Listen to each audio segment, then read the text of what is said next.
Здравейте, приятели! Снимам от нататък телефон, но вече ще е мой. И ще ви...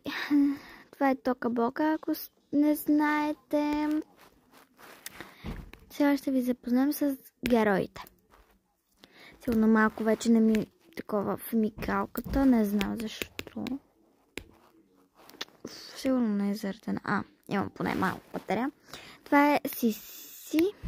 Сияна може да я викате. Албе. Това е Леля и... стига. Това е Леля и... Това е Леля и... Това са дъщерите на Лелята. Те са 3 близначки. Лелята се казва Анастасия, Ванеса, Сияна, Вяра. Така, и това е братовчеда на тях трите. Това е братовчеда на тях трите. Значи е племенска на нея и на нея. Това са тези семейства. Да. А това е баща на нея, тях трите. И жената на Нео. Те имат 3 деца. И... да. Не, беше обратното. Ето, те имат 3 деца.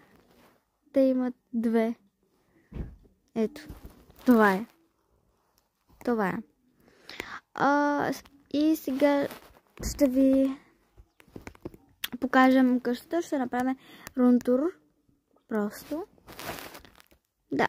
Рунтур на къщата, където Лелята отива да живее при тях семейството. Ето, това е къщата. Стига да е. Ето, това е къщата им.